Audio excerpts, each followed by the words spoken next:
I'm really happy, and one of the great advantages of doing what I do here is not only is it a spectacular university, and there's some other universities in the vicinity that are pretty good too, like UCSF and that school just north of Oakland, whose name I forget. Did well this weekend, didn't the Bears? Anyway, it's a wonderful place to do this work, in part because of the amazing academic resources, but also in part because of the amazing industrial resources.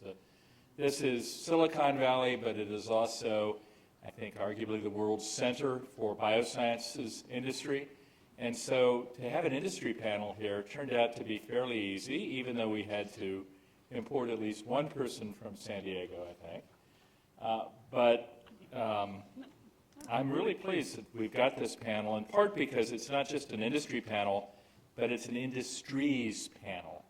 This is really a set of diverse companies with diverse business plans and diverse approaches. We have, I think, the world's two leading sequencing companies represented in Illumina and Complete. We have the world's most interesting on, off, probably at some point on again, direct-to-consumer genetic testing company here. Still on with respect to the genealogy stuff. We have one of the world's four leading non-invasive prenatal testing companies here with Ariosa and Kansong. And we have, I don't know whether you're the only genomic interpretation company, but certainly one of the just the best.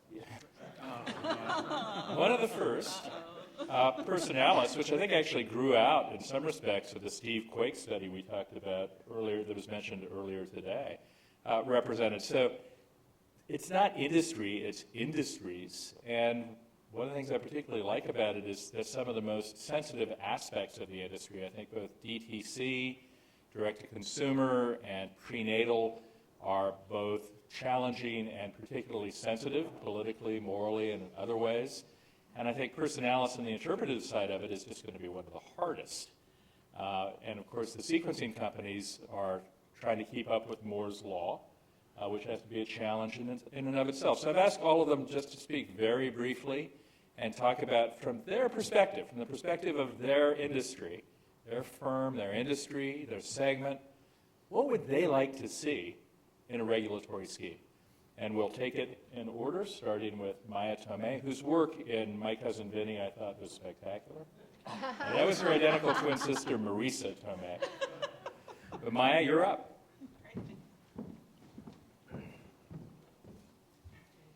So I didn't prepare any slides. I wanted to kind of play off whatever the comments were today. So I think you're really right, Hank. There are a variety of industries. And one very interesting reason I decided to go to Illumina is that we've managed to, I think, have them all. So we have medical devices, we have RUO materials, we have CLIA laboratories. At Illumina, we managed to see the whole array of the various regulatory regimes. So it's a very interesting place to work. And just so you know, I'm not from San Diego, so I understand Illumina's based there, but I am one of the newest residents of the Illumina Mission Bay office. So that just opened last week, so I'm trying to pull the company into the Bay Area a bit. So the first thing I wanted to mention was what Pam talked about in terms of the clearance that Illumina was given last November for the NGS sequencers. So Pam just spent a minute on it, but I can't tell you how important it was that FDA gave us a flexible regulatory pathway for the sequencers. So this is not, Thermo Fisher has followed in Illumina's footsteps, and they were able to register a next generation sequencer without actually filing an application with FDA. So what FDA did there was they gave the sequencers a class 2 designation, so that kind of in-between risk analysis, but they made them 510K exempt. So that's really key. We actually asked for this back when we were doing arrays. We asked for it again when we were doing PCR platforms and the various multiplex platforms. But it really allows a much easier way for the base technology, the tools, to get out into hands, but have those tools manufactured under the quality system regulation and be registered with FDA, so FDA knows what's out there. So it's a very important clearance. It's a very important change, and I think it does show FDA's understanding that next generation sequencing, even though Hank mentioned there were some other technologies, it really is all about next generation sequencing. Okay. Anyway, so I wanted to say that first, and I think it does reflect that FDA is trying to work within its own regulations to make them flexible. So the other thing I wanted to say is that I know the LDT framework is a change, and I know it can be scary, but FDA does have some experience regulating laboratory-developed tests. So there is AlloMap, there was MammaPrint. They have seen how tests are delivered out of laboratories. Now, those may not have been ideal. We can all go out for a beer and potentially argue about whether those were ideal. But FDA did recognize in those clearances that laboratories do function differently than, say, medical device companies that make instruments and reagents. They acknowledged by allowing use of RUO instruments on a serial numbered basis, which is something that's unique in the laboratory-developed test arena. They did understand that the suppliers are probably different for that kind of an assay, and they also understood that labeling has to be much different. It's not labeling that helps the laboratory run a test, but it's more of a labeling emphasis around interpretation of a test and knowing what a doctor should, what kind of information a doctor needs. So I just want to point out that yes, it's new. Yes, doing it broad-based would be very different. I don't acknowledge any of that, but it's not going into completely brand new situation.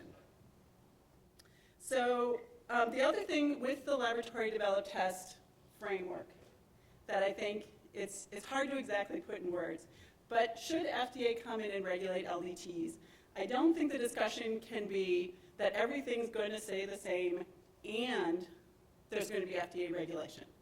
The fact of the matter is when we think about new tests, and I've worked with a lot of clients for a lot of years, one of the things we talk about is this the right test to be a kit, or is it a right test to be a laboratory-developed test? And part of that evaluation is whether or not we have to go through FDA.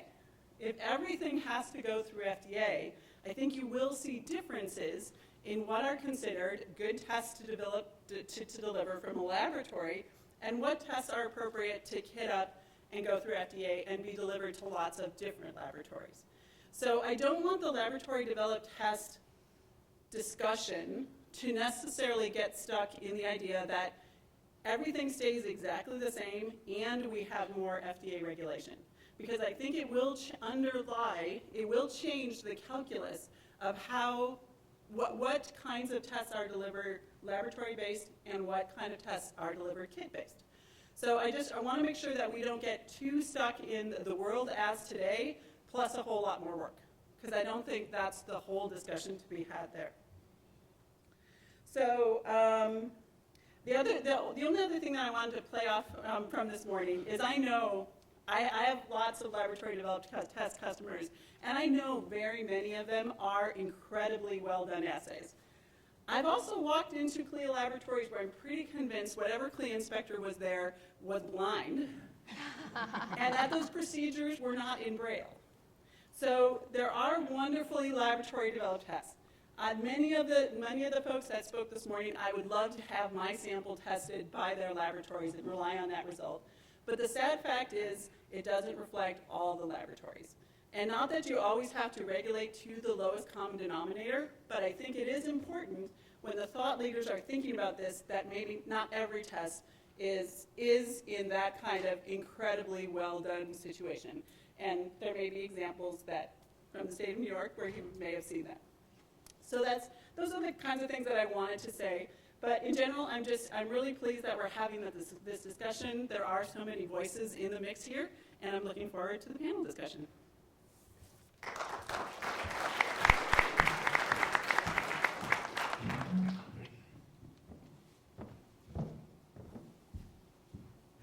So I do have some slides, so give me a moment to find them here.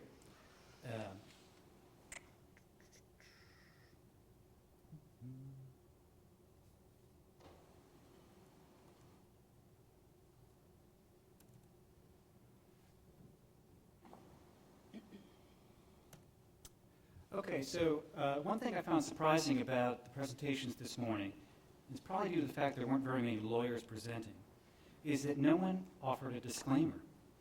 So as a lawyer, the first thing I'll say is these comments are my own and should not be ascribed to the company I work for. That being said, I'm going to tell you a little bit about the company. And I'm going to tell you my experience because it's essentially been guided by the fact that we were the first actually publicly held company in the United States to be acquired by a Chinese parent company. Oops. See if I can get rid of that. So many of you know this history very briefly. Cliff and Rai, CEO and CSO, still are the CEO and CSO. We still reside in Mountain View, perhaps uncomfortably in between Google and LinkedIn, though I know we're not the only company that has that environment, though I understand you're sneaking out. 250 employees, though we were probably half that 18 months ago. So there's been a very rapid acceleration of our activities over the last 12 to 18 months. Our focus has historically been on whole genome sequencing, perhaps somewhat to our detriment in an environment that was perhaps more focused on exome. And we've been commercial in providing sequencing as a service for now 5 years. The most important line probably is the one at the bottom. We were acquired by BGI in 2013. So a few moments about BGI. We're 250 employees. They're 5,000. That gives you a sense of how rapidly things have changed in China. The other thing is we are one of 9 different business units, and that number I think changes weekly at BGI. Their vision for what BGI is very broad. What they're involved in is extremely broad. And they obviously, their view predominantly comes from their experience in China. One of the reasons they acquired us obviously was because of their desire to have access to a proprietary technology. The other was to really understand what it would be like to operate a business outside of China. They're extremely successful within China. Learning how to operate outside of China is a part of the reason they've kept people like Cliff and Rai around.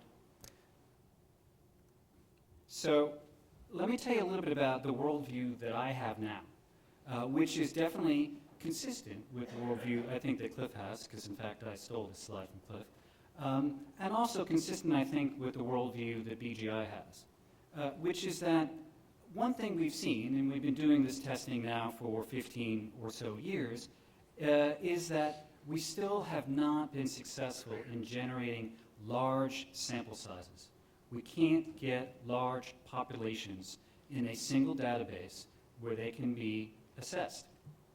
One of the challenges I want to throw out, and one of the reasons I had a disclaimer at the beginning, is to suggest the regulatory environment needs to be thought of through that filter. What can be done in the regulatory environment to help accelerate whole genome sequencing, to help accelerate the creation of large databases, so that the discovery work that necessarily needs to be done to generate that clinical relevance, that clinical significance, can actually occur faster, at a rate faster than it's occurring right now.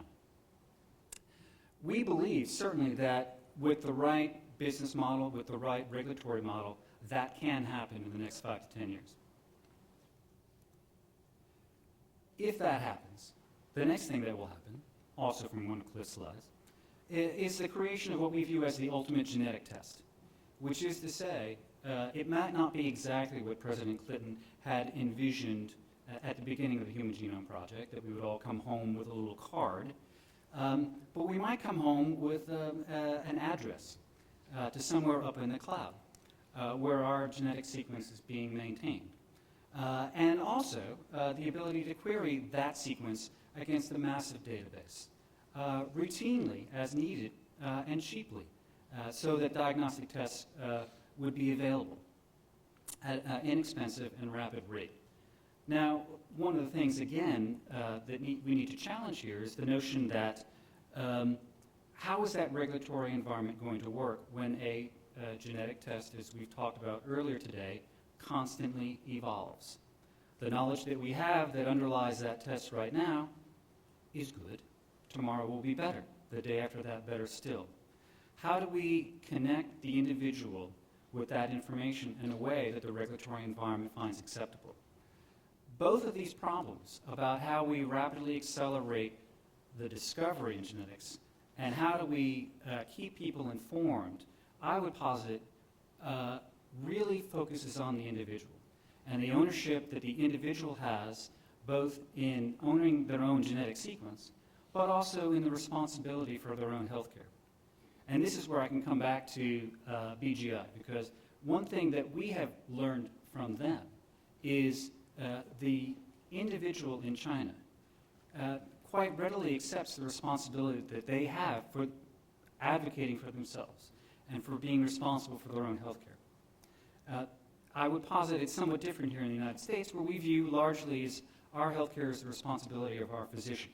And we go to that physician, hope that they will either fix it or treat it or at least diagnose it. So in the end, just one little promotional thing. I would encourage you to go find this Nature article, which really talks about the importance of moving from assay to exome to whole genome. This is in an area of severe intellectual disability, but the notion of taking diagnostic yield up from what's in the single digits to the teens and 20s to something that's more in the 40 to 60% range is still not perfect, but it really speaks to the power of human genome sequencing, especially when you do it in the whole genome format. Thank you.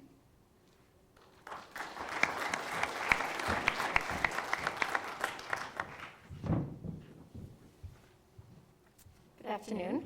I don't have any slides, but I am going to take inspiration from Ethan the lawyer, and say these comments are my own and not necessarily those of my employer or my professional societies. Good. I might start every talk from now on with that disclaimer. I am the first chief medical officer at 23andMe. How many people are familiar with 23andMe? Okay. So I probably don't need to explain too much what we do. But the mission of the company has always been kind of twofold. On one hand, there's some pieces of the genome that we understand right now. And our tax dollars go to fund research so that researchers can look at parts of the genome and publish papers on it. And one part of the company is dedicated to really making that connection between a curious consumer and the research that's being done out there, as well as the more established research, and letting them look at those bits of the genome if they want to. At the same time, we want to connect the consumers who want to participate in research with researchers who want participants, and give kind of a safe conduit between the two of them. And in the 8 years that we've been in business, we've got a database full of over 750,000 genotype consumers. We have over 200 million phenotypic data points on these consumers, and over 80% of our customers participate in research. And because of this, we've been able to then put together collaborations with pharmaceutical companies, nonprofit organizations, NIH-funded researchers, to kind of foster this relationship and really kind of dramatically alter the research paradigm for better understanding of the genome, every part of the genome, whether it's about stretch marks or whether it's about hereditary breast and ovarian cancer. So that's the mission of the company.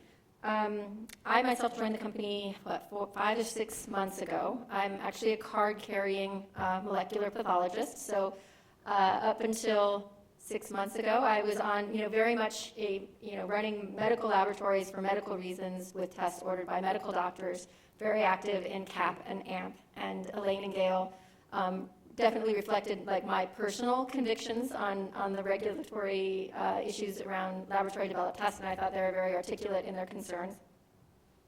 But now I'm over here, wearing a different hat as the chief medical officer at 23andMe.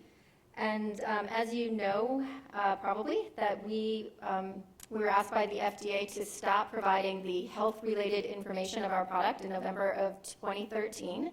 We are still allowed to deliver ancestry information and the raw data. So we are still actually up and running and in business and selling thousands of tests per week just based on that information. And also, in international markets as well. It's just in the U.S. we're not allowed to deliver the health-related information, but we are working with the FDA, trying to find a path forward. We've submitted our first 510K and actively working with the FDA to try to figure out the path forward here. I think the concerns, if I'm speaking just from my company's point of view, our concerns are, yes, the common ground is this should be safe, it should be reliable and reproducible, and we agree completely with all of those concerns. I think all of us really agree with all of those concerns. But we just really have to weigh it out, how we go about doing that with the cost to innovation and access, and really just the cost to the cost, driving up the cost of obtaining this kind of information with the, in the healthcare system, the dwindling reimbursement, and kind of weighing out those forces. And that's all I've got.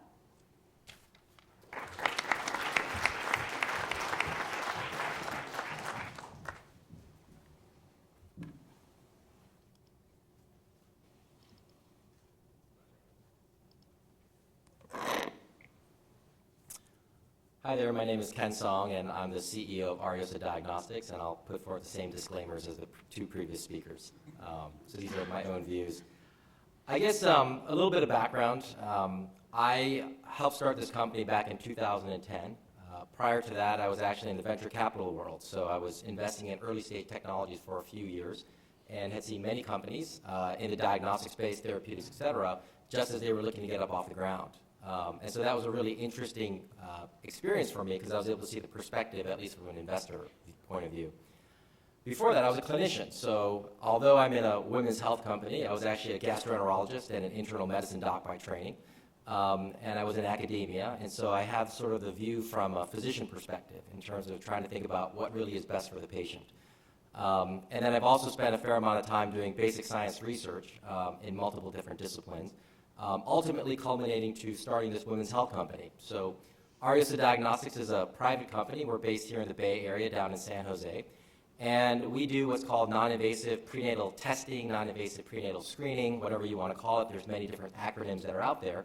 But we focus on looking at cell-free DNA. And I would say that this whole area of cell-free DNA testing prenatally has really captured a lot of attention because this has by far been probably the most successful demonstration of applying molecular tools to a clinical application.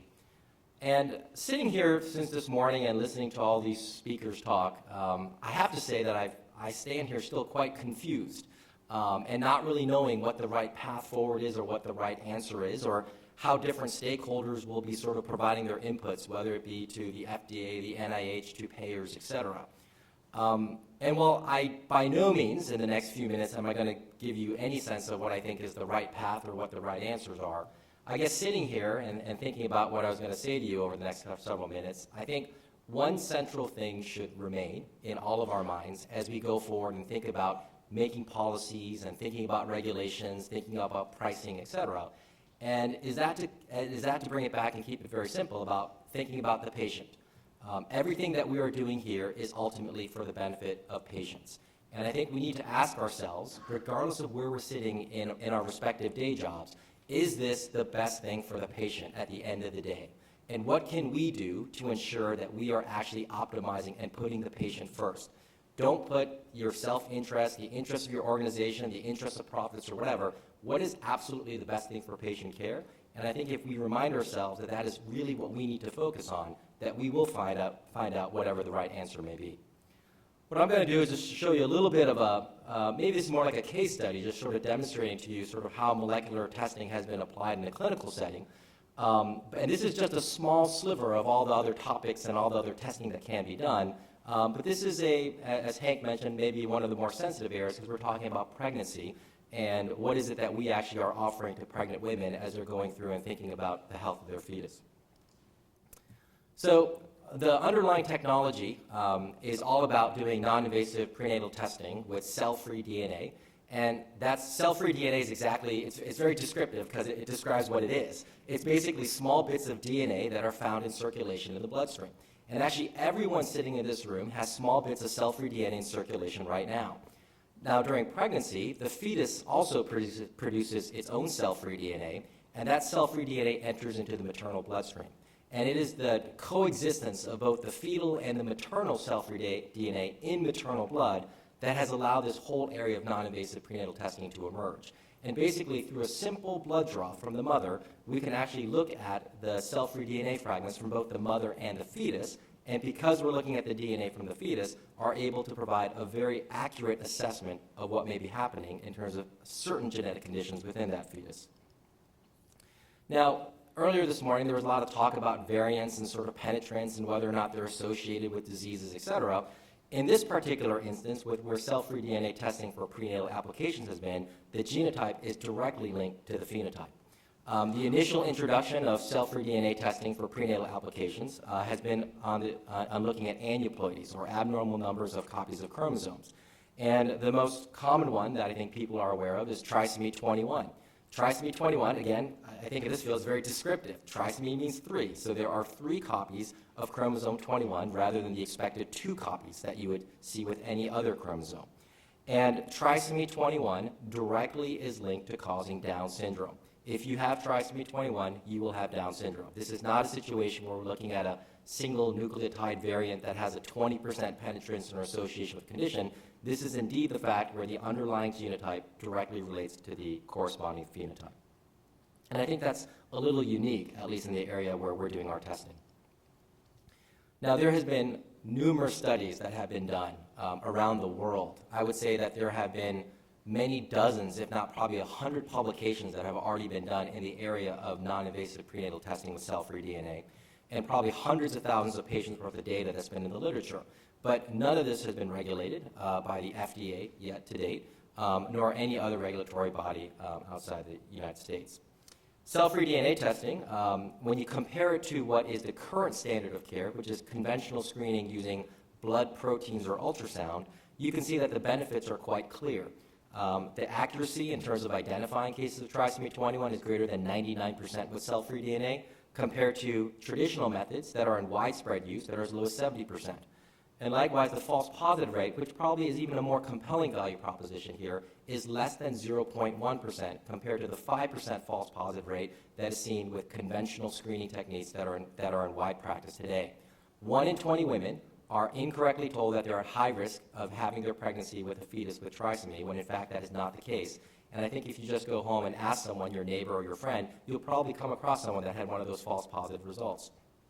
So I think one of the strongest value propositions here is the diminished false positive rate, where you're not causing undue anxiety to mothers during their pregnancy to alarm them when in fact everything is okay.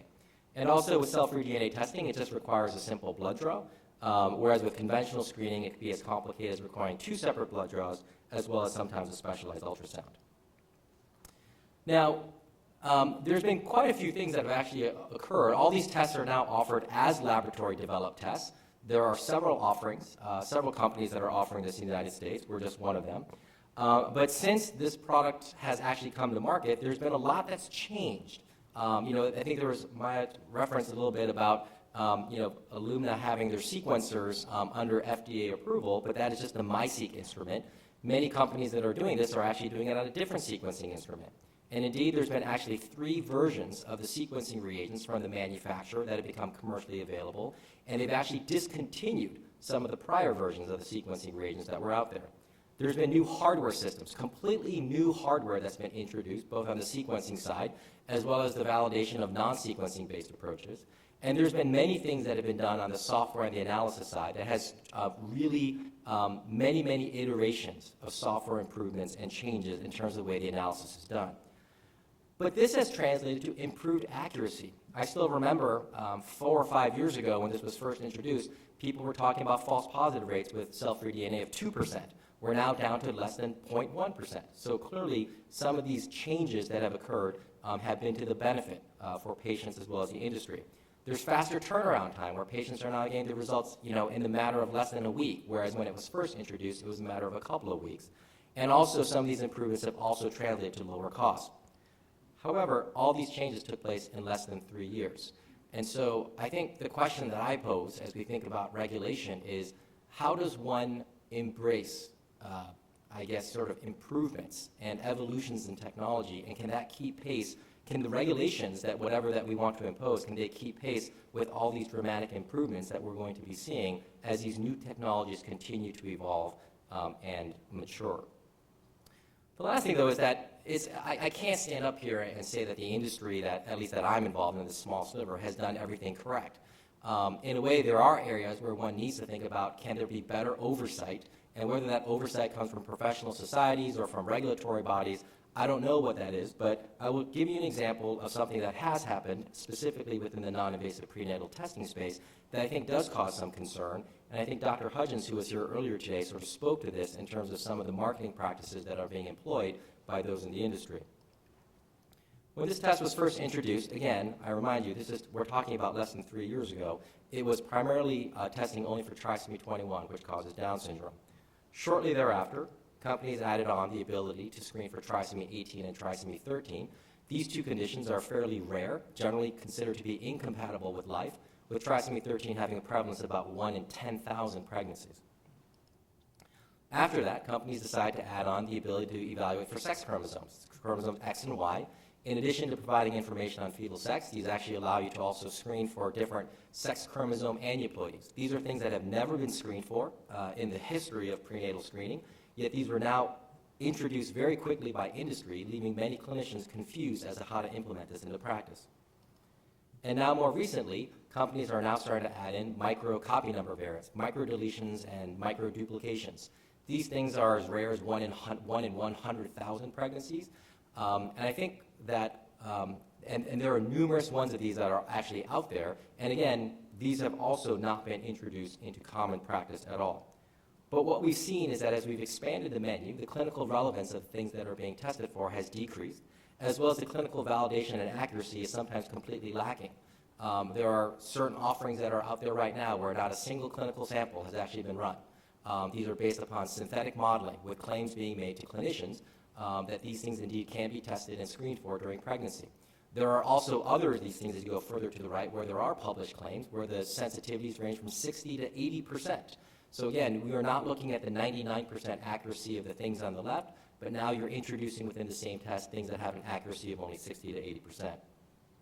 False positive rates also increase as you test for more things. So you go from an era where we're at a false positive rate of less than 0.1%, whereas if you start testing for 10 or 20 conditions, the false positive rate becomes cumulative for each condition that's tested for. And also you're now starting to introduce very complex genetic counseling, because for many of these conditions, even the most well-learned physicians have never even heard of. And these things, though, are being actively marketed and heavily promoted to clinicians because we live in a society where we believe more is better. And I think this is an area that's dangerous within genetics, where more is not necessarily better. And I think we need to be very careful in terms of how we think about offering this genetic testing and making sure that it becomes available, because there are definitely certain genetic tests that have a very clear, valuable proposition to clinicians and most importantly to patients. But then there is this danger of proliferation of information where people don't know how to handle it, even the people sitting in this room. Thanks.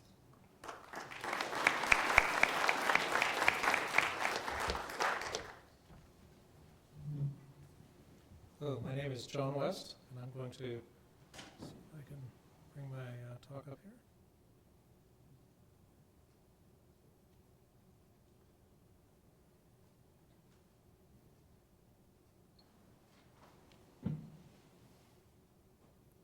So I wanted to say thank you to Hank and the other organizers for inviting me. I'm going to bring a slightly different perspective. I'll tell you a little bit about my personal background first. Some of it's professional, some of it's personal. I started working on DNA sequencing technology a little bit over 30 years ago. It's come a ways since that time. Along the way, I've been involved in several of the companies that have made that happen. I was responsible for the capillary sequencing business right after the completion of the human genome, at a time when we introduced large systems that filled every genome center in the world. I got a call to potentially go be the CEO of a little startup company in England named Solexa in 2004. Went and did that. That's the technology that now dominates the field. We sold the company to Illumina. I stayed for a period of time to be the vice president of DNA sequencing there, partly to show that some of the things we claimed that it could do really were going to happen. In fact, they have. So actually, after I left Illumina, I spent some time running a stem cell business, and during that time, Illumina started to offer individual genome sequencing, and I felt like I had been waiting for a really long time for that to be available, and it was clear to me that one shouldn't just sequence individual people. You really should look at families so you can sort out all the phasing and actually include the whole family. So we actually had our entire family of 4 sequenced about 5 years ago now, and started working with a number of people, including you and Ashley, who's here in the audience, on the interpretation of that. And I think at the time we thought that this would be a reasonably straightforward exercise. The really hard thing was that we had worked on for so many years was how to get the sequencing to be practical, and then all we knew was all you had to do was call the variants and look them up in the databases, and we'd have an interpretation. And what we discovered was that every element of that assumption was wrong, that the sequencing was not nearly as accurate as I had in fact thought it was when I ran the company, and that many of the areas of errors in the sequencing are in fact very highly correlated with the areas that you care about from a medical interpretation standpoint. We also found that the human reference sequence, which we had all read was accurate to 1 part in 10,000, had over 1 million places where it actually did not represent any of the major ethnicities in the world, and the list sort of went on. And so after a period of time and working with the group at Stanford, we came to the conclusion that there was really a lot that still needed to be fixed and improved, and so we started Personalis about 3 years ago, and we do genome scale medical diagnostics at this point. And our focus is very highly on the accuracy of that medical use. So I'll talk a little bit about that. Our company was described by Hank as being a genome interpretation company. At some level, that's what we do. It's perhaps more accurate to call it a clinical diagnostic laboratory working at the genome scale. We are a CLIA licensed laboratory, CAP accredited. We have a strong quality management system. Our tests are only offered through physicians who work with genetic counselors. We do not work direct to consumer at all. We have extensive ethical consents required for the tests. Our key clinical diagnostic test today is our ACE clinical exome test, which is used for inherited disease, primarily rare inherited disease. The classic case is 2 very healthy parents with a very sick child who may be having seizures or heart attacks or typically very serious medical conditions. Most of the variants we report on are novel, so we could look things up in the database, but the kinds of things we're dealing with often aren't in the database, and we use Sanger capillary confirmation as is needed. The company has a really big focus on accuracy of the results, and I want to emphasize this because I think it's actually quite aligned with what the FDA is trying to do, is to have high quality results and to make sure that those results are correct. I would emphasize that accuracy, that the laboratory part is only a very small part of the accuracy problem here. We do augment, we do run exomes, and I'll explain a little bit why we do that on the next slide, but we also augment them. We don't, if you're still using an exome that just looks at the exons of all the genes, that's probably 3 or 4 years out of date by now. In fact, what you really want out of an exome is something that captures all of the medically interpretable content of the genome, so that's what we try to do. We try to finish all of the genes. So there's complete coverage on the medically interpretable genes. We have about 6,000 that we focus on. And we also try to cover the non-exonic medically interpretable content. So just the fact that something isn't in an exon doesn't mean you can't interpret it. That includes even in straightforward diseases like cystic fibrosis. We've also changed the reference sequence. We certainly work with the public reference sequence, but there's over 1 million places where every one of the 3 major ethnicities in the world disagrees with the allele that's actually in the public reference, that what's in the public reference is the minor allele, sometimes extremely minor alleles. So we've changed that. We always offer our customers both options, but so far we haven't had a single customer that chooses to use the public one. We have a database where we've manually manually curated over 20,000 journal articles because we found that often the public databases are full of things that have been inconsistently curated and there's just a lot of errors. I think that they're great, but there's just not enough funding to do them the way that people would like to. And we've made the clinical genetic interpretation not as an isolated island where you just take the genetic G's, A's, T's, and C's and try to figure out what's going on, but you do it in the context of the clinical presentation of the patient. So we'll take a complete set of clinic notes for the clinical case and try to use that to try to understand what's going on with the patient, not try to do it as if it's kind of a scientific exercise dissociated from the medicine. and all of the clinical reports we have are signed off by an ACMG certified laboratory director who's an MD, PhD. So I guess I'd say Personalis, maybe the term genome interpretation company, yes, we're interpreting genomes, but it's really much more that we're a clinical diagnostic company where interpretation of genomes is one of the technologies that we use. This just gives an example of one of our technologies. This shows our augmenting of an exome. The blue graphs here are the coverage across this particular gene, RPGR, that you'd get with a normal exome. We've supplemented that. We augment the exome with additional capture. We also handle particularly difficult parts of the exome, so we fill in the gaps. This particular gene is involved in retinitis pigmentosa, and you see regions here. Actually, there's a missing arrow that should be coming up. There it is. This is actually a variant we found in a real case where the variant that was causative for the individual's disease was in an area where it never would have been seen with a conventional exome, but because we fill in the gaps there, we were able to solve that. So I guess I wanted to give you a little bit of my outlook on the FDA regulation of the CLIA laboratory developed tests. Certainly our company has CLIA laboratory developed tests. And I would say that, I guess I'd say overall we're very positive about the focus on quality because our whole company has been focused on quality, identifying the issues and trying to solve the problems, finding technical solutions to solve the problems, and being honest about what the real quality is, what we get today, if we use the standard technologies, and not to complain about it, but to say you can't fix the problems unless you've been honest about what the real performance of the systems are. So we also see the FDA as having an additional role. Certainly the FDA has a regulatory role, but the FDA has taken on an additional involvement in this community that we think is very positive, which has been a proactive role in setting standards. And so I think there was a discussion this morning from the Genome in a Bottle group at NIST, but that's partially funded by the FDA, and we really applaud that. We actually like that project. Actually, our company did essentially that project in 2012 when we got the Personalis started.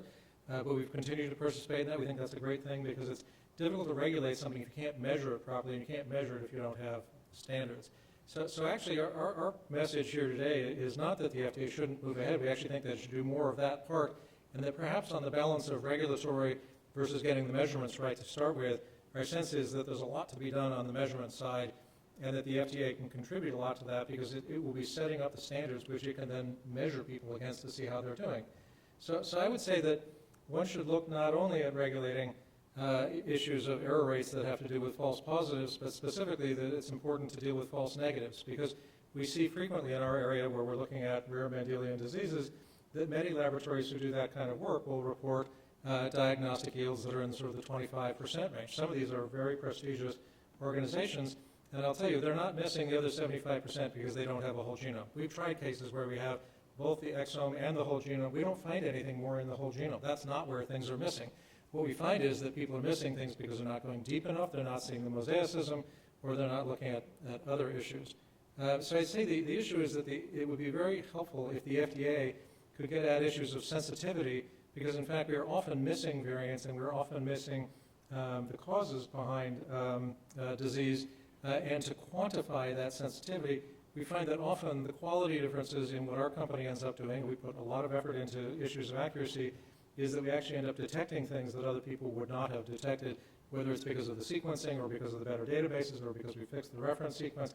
All these pieces, these are things that lead to greater sensitivity, and yet we have competitors who will use an exome kit that was released 3 or 4 years ago that's clearly nowhere close to the kind of coverage we have, but they can get FDA approved because in fact their test will do what they claim it does. The fact that what they claim it does isn't actually very good doesn't actually exclude them from being FDA approved. So I think that it's important for the FDA to think not only about avoiding errors, but also to avoid the error of omission, where in fact you don't get the answer, and frankly you should have if you kept up with what the technology is today. So I would say that needs to include the medically relevant hard parts of the genome. There is a tendency in the field today for people to try to improve their accuracy by having better filtering algorithms to filter out those difficult parts so you can't actually get the right answer. We found that ends up filtering out a lot of the genes that you actually really care about in disease.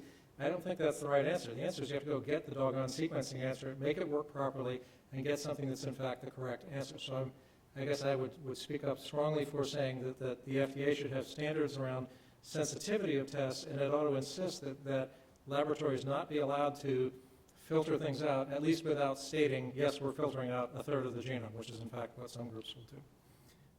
I'd also say that it's also important to look at mosaicism. We know that a lot of the variants that people talk about here, SNPs, indels, and so forth, are from the diploid genome.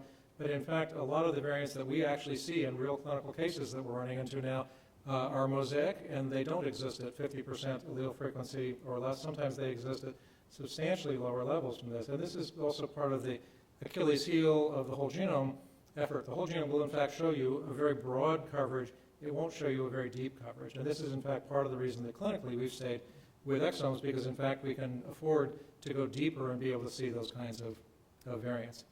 I think it's important also to develop standards for FFPE. This is transitioning a little bit to the cancer arena, and we've done some work there, only on a research basis so far.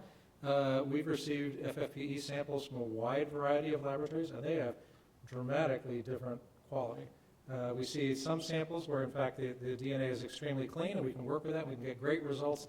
We see other results that come which are claimed to be equivalent, and the DNA actually is broken into tiny pieces, and in fact, it's very difficult to get an accurate result.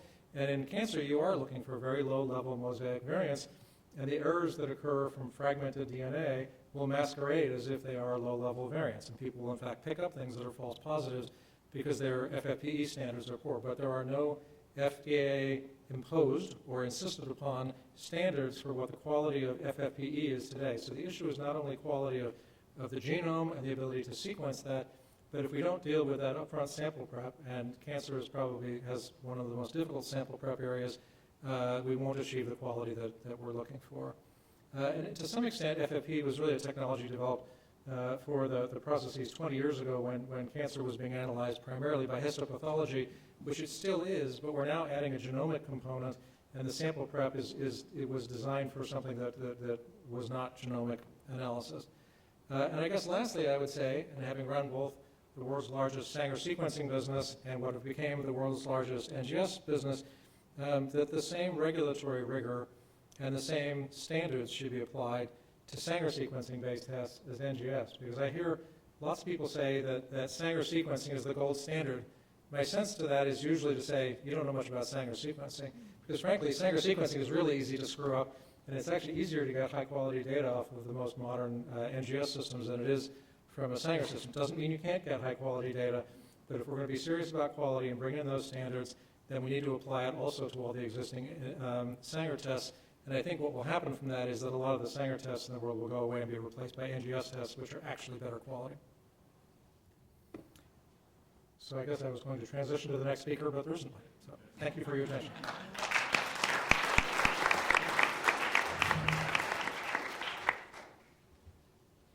Well, I'm sort of intrigued by the million errors in the human reference sequence. I wonder if that means that Craig Venter's even stranger than we thought he was. I like Craig personally, but that's my personal way. Genomically stranger. So I don't know that I heard any real common approach here from 5 companies talking about regulation, except that I didn't hear any companies say, pox on it, keep it away from us, it's a terrible idea under all circumstances. Reacting to each other's presentations, does anybody else want to see if there are common threads you can pull out of what the 5 of you have said? Well, I really like the comments on quality. I mean, I think that is one of the big challenges is determining what that is.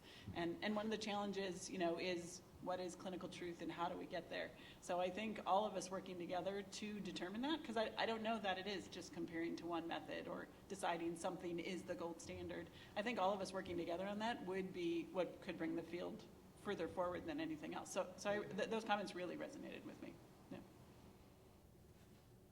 I think it's important to recognize, although there is commonality, we're talking about very different businesses here. We have one business that was a direct-to-consumer business, mostly focusing on complex disease. Our business is currently focusing mostly on Mendelian disease, although I also talked about cancer. We have another group that's talking about non-invasive prenatal testing. There are enough differences in those different medical situations that it may not be a one-size-fits-all answer, and that the regulatory approach that's needed for regulating complex disease, where we inherently may be uncertain about what the results are, might be quite different from trisomy 21, where more or less, if you have trisomy 21, you know what the medical answer is, and it doesn't have the regulatory issues on complex disease are very much on the interpretation side, whereas frankly the interpretation's not very difficult on the NIPT side. There are a lot of other issues that might be a challenge. So I think, again, depending on which antibodies you're looking at. Right. right. Actually, just as a follow-on on the differences in the industry, which, if any, of the industry trade organizations do your companies belong to? Are you bio? Are you Advitech? Are you a pharma? Are you none of the above? I know we're AdvaMed DX. It's only been a couple months, so I honestly don't know all of them. Biopharm, I think a few others. So, yeah. Yeah, we're not a member.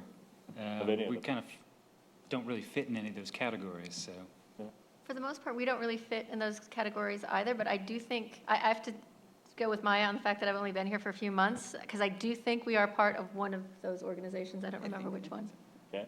Yeah, we're part of bio, I know that for certain. We're part of some of the other diagnostic clinical laboratory organizations as well. But that's another area where there's just so many of them. And I'm not sure, I mean, there's criticism earlier about people not talking to each other, but I think every segment is guilty of that.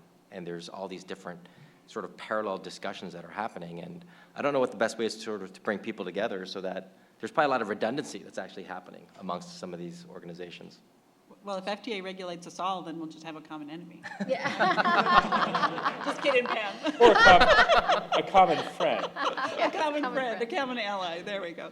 I'd say the organizations you mentioned so far were maybe more commercially oriented. We're involved with people like ACMG and the National Society of Genetic Counselors. So these are more the medical professional organizations. I think those are perhaps some of the ones that are most relevant, particularly because we're a lot in the Mendelian space, and those tend to be very strong in that area. Your industry, but you're the more medical practice facing? I think the issues tend to be the medical kinds of issues. I don't see a lot of, the industry is not so much the issue to us as the medicine. Okay. Questions from the audience? We have a mic. I think we're still down to one mic on this side. Identify yourself, Thurl.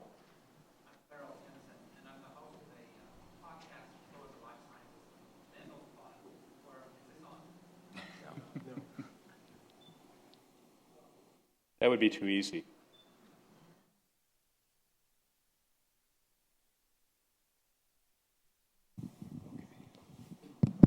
That's on. I'm Thurl Timpson, host of Mendel's Pod, a podcast for the life sciences, and I've interviewed many of the people here. And over the last year, a core question has really emerged on the show, and that is, how can we raise the value of diagnostics in general? It's a very, very big question. And so John got into this somewhat at the end of your talk, what you're looking to the FDA for in this regulatory process and how it might build the value, actually, of your tests. And so you can look at it as on the quality side. We heard this morning that regulation would impact the pricing and the economic model. And we heard it would happen in a negative way. Perhaps it'll happen in a positive way, right? And Hank and I have talked a bit about this, where in the history of the United States, regulation has enabled business. In one side, it gives consumers a kind of confidence. So I am getting to a question. For the other four of you, or some of the four of you, how specifically do you think FDA regulation of LDTs will build the value of diagnostics? Don't all rush to be first. well, I think it was mentioned earlier, and John, I think you talked a little bit about this. There is competition in this environment, and some of those competitors are delivering products of a dubious quality.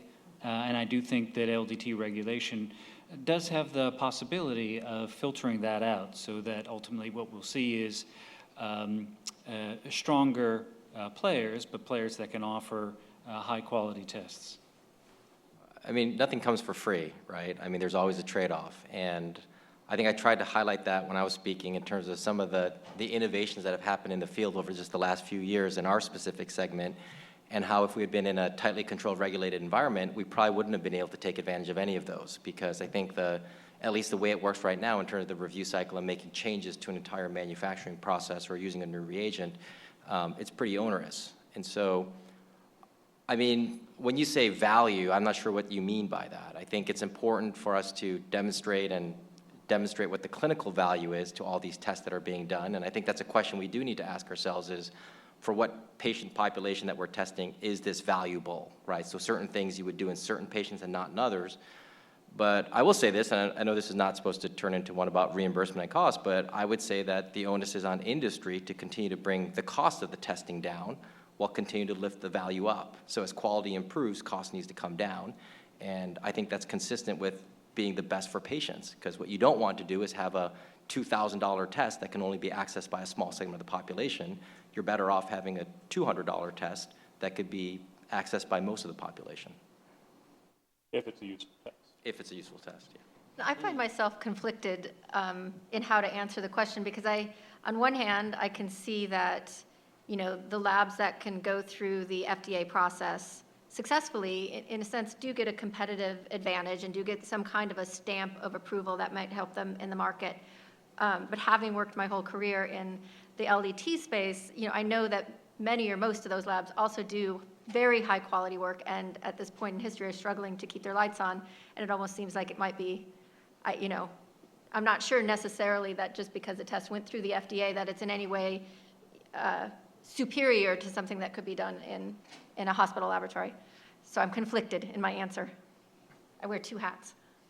It sounds to me like there's a trade-off between the things the FDA could do in setting standards and insisting on transparency of quality, which would benefit the field, versus the undercurrent of everybody being worried that the FDA may be so slow and the process may be so bureaucratic that cost will outweigh that. And I think it is a trade-off, and frankly, I think it's up, it's a question to the FDA to say, we understand that's a balance.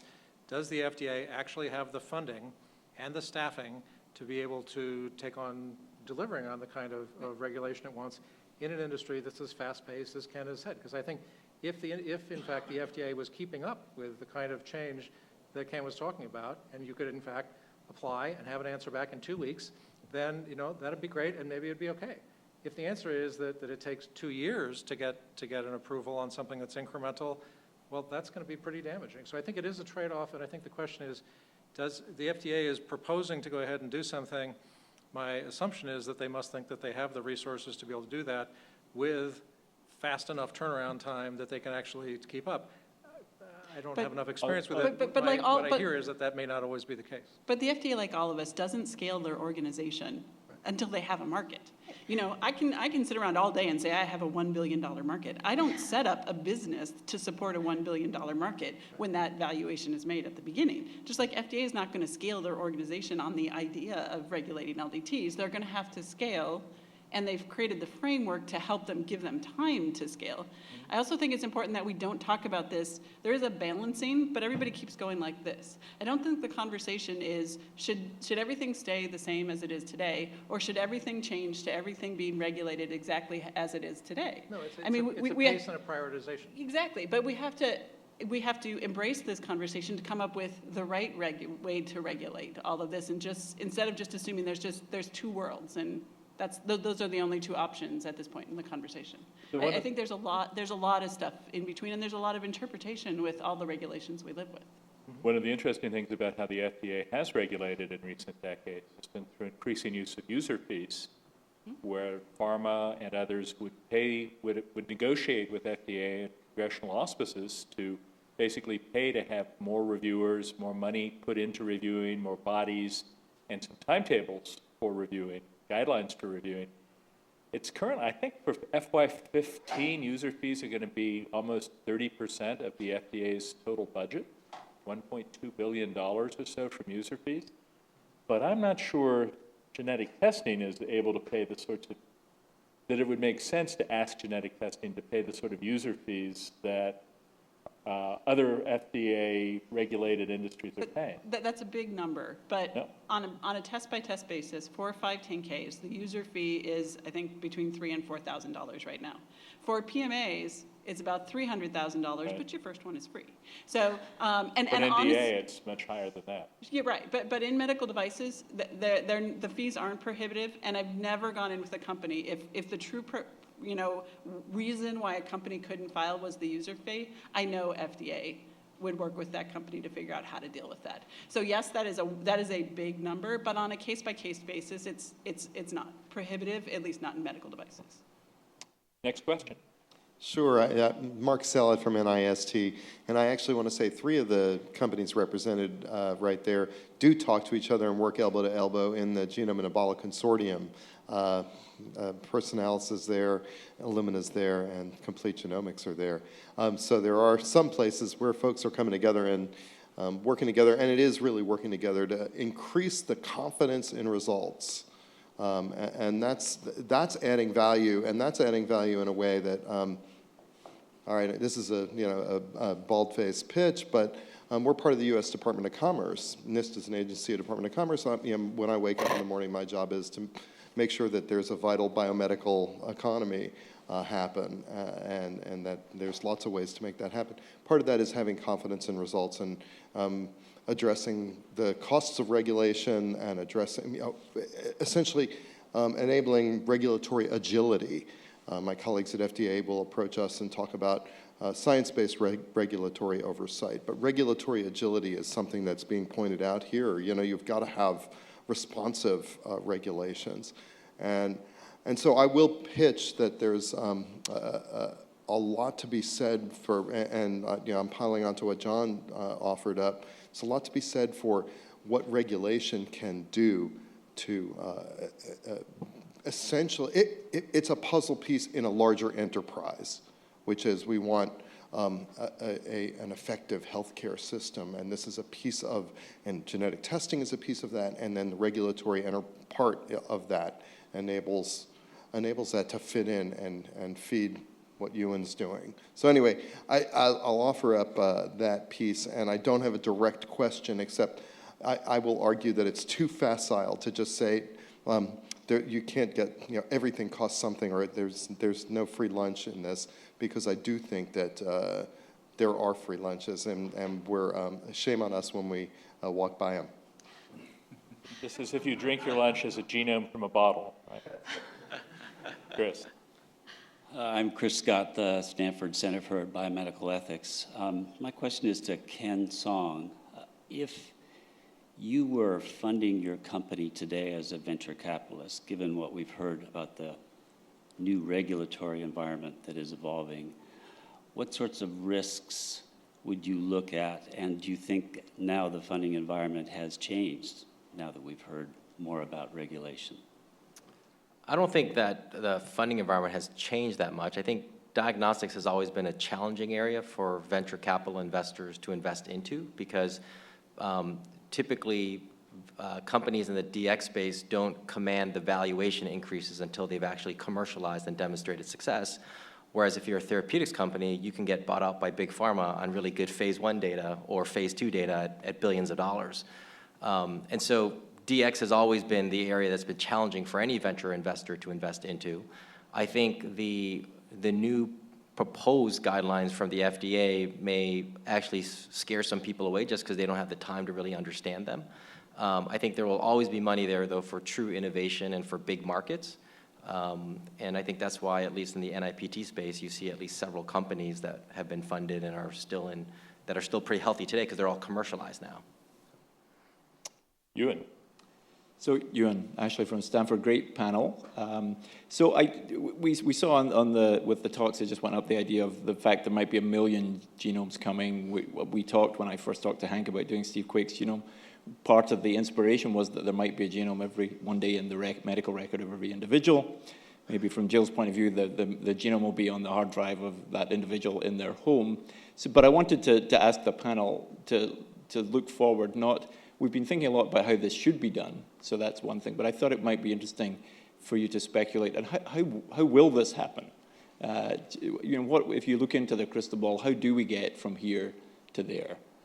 Because we've got quite some way to go. We've come a long way, but we've got quite a long way to go. And I'd be really interested in this panel's view on what it actually looks like. Not so much what we're talking about, how it might look, but what will actually happen. Anyone want to take that on? Go Go ahead. So, my guess is this advance is going to be lumpy. It will occur based upon significant innovations that will create rapid acceleration, and then we'll see a lull. And then there'll be something else that will come that will push it farther. NIPT testing obviously has been one of those first innovations that's really driven this market forward and driven our understanding of the impact this market can have, or this type of testing can have. We're probably in a bit of a lull here. And what we need to see is what that next discovery is, what that next innovation is. And I think when we have that, that'll drive the market accelerated further. When I'm trying to think strategically, whether it's 5 years ago in my hospital testing laboratory or now in the role that I have at 23andMe, I find myself liberating myself by pretending it's 10 years in the future, because I can't see this next 10 years and anticipate what it's going to look like. So to free myself and my imagination, I put myself out 10 years ahead and assume that this is all going to sort itself out somehow. That said, I think, like Maya was alluding to, there's got to be compromise here, and it can't be, all FDA-style medical device regulation, and it can't be all old-school laboratory-developed test type of regulation, and we've got to meet someplace in between that keeps innovation alive and that keeps costs down. I don't know what that means, like, how do we get there? But I think it's interesting about the 1 million genomes being sequenced. I mean, the reality is whole genome sequencing, and this is just my own view, is that's a great area for R&D, right, for research and to do discovery. But once you've sequenced 1 million people's genomes, right, and you understand the genome much better than we do today, I don't know that it necessitates everyone getting their genome sequenced. At that point, once you have the knowledge, you don't need to sequence everyone's single base pair. You know what you're looking for. And I think that the biggest challenge is going to be demonstrating clinical utility. So you could find out this information, but then so what, right? And how do you prove that it actually will change clinical care? And I think that's where there's going to have to be a much larger investment than even doing the next 1 million genomes, is to prove that these things that we find actually matter, just that we understand how to introduce them into medicine.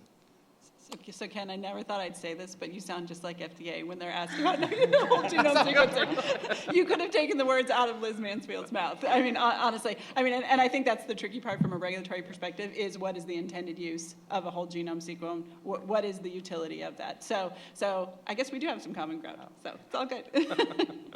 So I guess I would comment. I think that we're finding that there is utility in the genome already. We've known from testing that was done before with Sanger sequencing that there were hotspots of value. And I think what's happening is with the discoveries that we're able to make, now that we have the next-gen sequencing, it's broadening that out.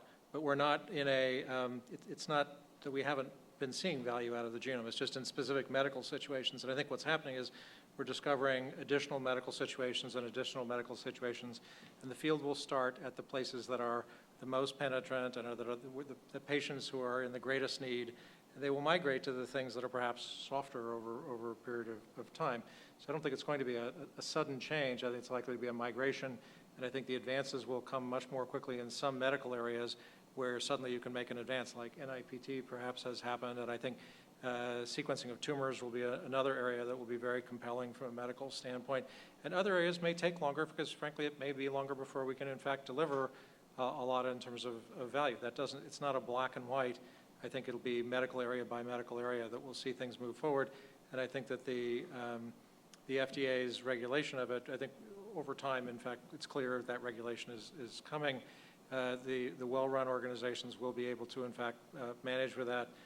It'll add a level of cost in some places, and that will be passed on to the consumers of the tests.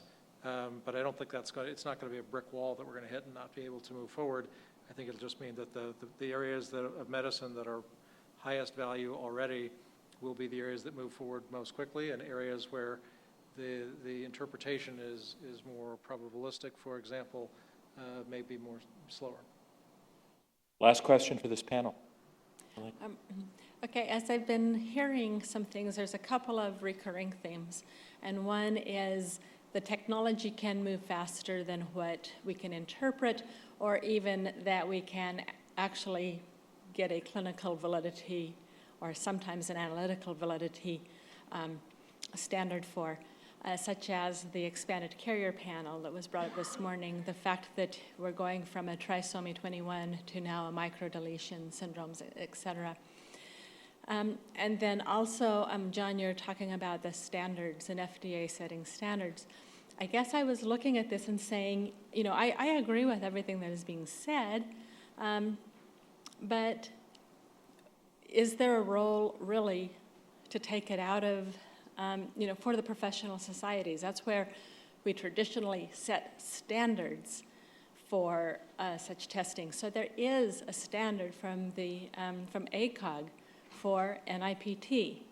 So is there a way to maybe boost that up, even with payment issues, et cetera, to say these are the standards from the professional societies?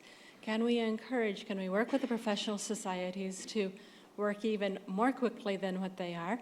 But I will say with next generation sequencing, they worked pretty quickly. As soon as it started coming on in the clinical laboratories, there was a working group put together to try and come up with at least the first set of standards. We know that this is not going to be forever.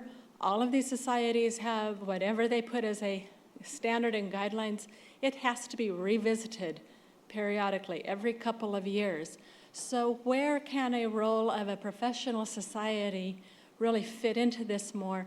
How can we bolster it and improve it, improve these types of processes to maybe carry a bit more weight?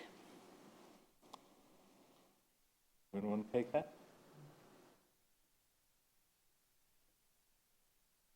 We all think professional societies are good, right? We encourage them to be involved. I mean, I've done a lot of work with AMP and CAP, in particular, and ACMG more indirectly. And I have to echo what Elaine said. It's, we've put in probably hundreds of hours on different committees and work groups to try to come up with proficiency testing and CAP checklists specific to next generation sequencing, and white papers about clinical utility. And I mean, we're really, as professional societies, and I'm sure ACOG is doing the same, and there's a lot of intelligent, experienced people with boots on the ground, willing to spend their time coming up with these standards and guidelines, and they're worth something. I don't know where it fits in. Agree. I think the tricky part is the enforcement. Yeah. I mean, professional societies are not normally in the role of We do not enforce, typically. Yes. We And shame so, people. We publicly humiliate them. There you go. There you go. Maybe we need more of that. But I think that's what's tricky. And for those labs that I visited where I am a little worried that the inspector was blind, all of those things are out there, and the lab still doesn't do them. So that's where I struggle, in that I don't disagree. It's just, how do you make people do it? Right. Well, I don't think I'll have to make people do this, but join me in thanking this panel for excellent discussion.